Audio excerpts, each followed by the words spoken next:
हर हर महादेव। जय शिव शंभु।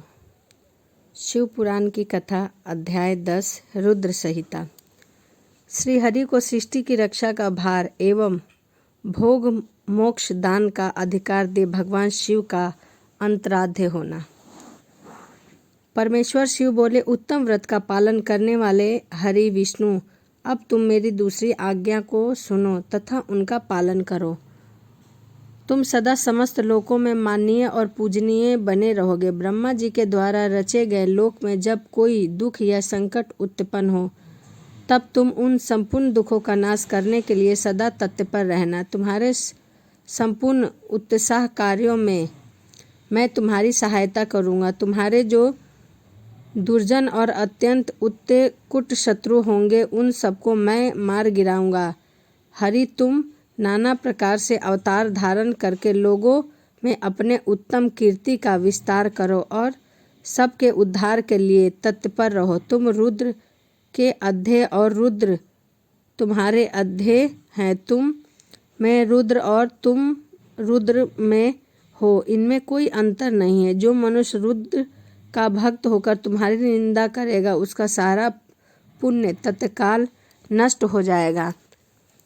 पुरुषोत्तम विष्णु तुम से द्वेष करने के कारण मेरी आज्ञा से उसको नरक में गिरना पड़ेगा। यह सब बात सत्य है, इसमें संशय नहीं है। तुम इस लोक के मनुष्य के लिए विशेष सहयोग और मोक्ष प्रदान करने वाले और भक्तों को ध्यान और पूज्य होकर प्राणियों का निग्रह और अनुग्रह करो। ऐसा कहकर भगवान शिव ने मेरे हाथ पकड़ लिए और श्री विष्णु को सौंपकर उनसे कहा कि तुम संकट के समय सदा इनकी सहायता करते रहना। सबके अध्यक्ष होकर तभी सभी को भोग और मोक्ष प्रदान करना और सर्वदा समस्त कामनाओं का साधक एवं सर्वश्रेष्ठ बने रहना।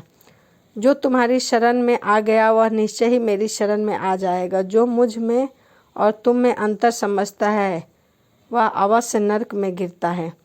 ब्रह्मा जी कहते हैं कि देव ऋषि नारद भगवान शिव का यह वचन सुनकर मेरे हाथ भगवान विष्णु ने सबको वश में करने वाले विश्वनाथ को प्रणाम करके मंद स्वर में कहा।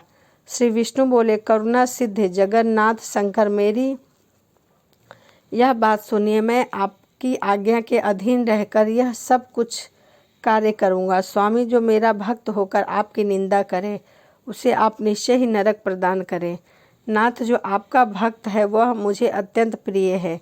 जो ऐसा जानता है उसके लिए मोक्ष दुर्लभ नहीं है। श्री हरि का यह कथन सुनकर दुख हारी हर ने उनकी बात का अनुमोदन किया और नाना प्रकार के धर्मों का उपदेश देकर हम दोनों के हित की इच्छा से हमें अनेक प्रकार के वर दिए। इसके बाद भक्त वत्सल भगवान शंभु कृपा पूर्वक हमारी ओर देख कर हम दोनों को देखते देखते जैसे वहीं से अंतराध्य हो गए। तभी से इस लोक में लिंग पूजा का विधान चालू हुआ है।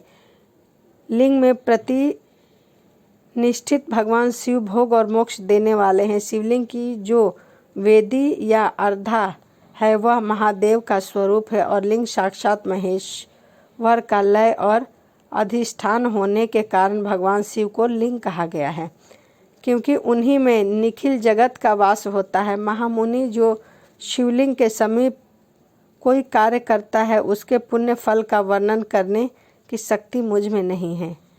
यह अध्याय 10 था। अध्याय 11 मैं कल आपको सुनाऊंगी। तो चलिए मिलते हैं अगली वीडियो में। हर हर महादेव। जय श्री शंभु। श्री शिवाय नमस्तुभ्यं।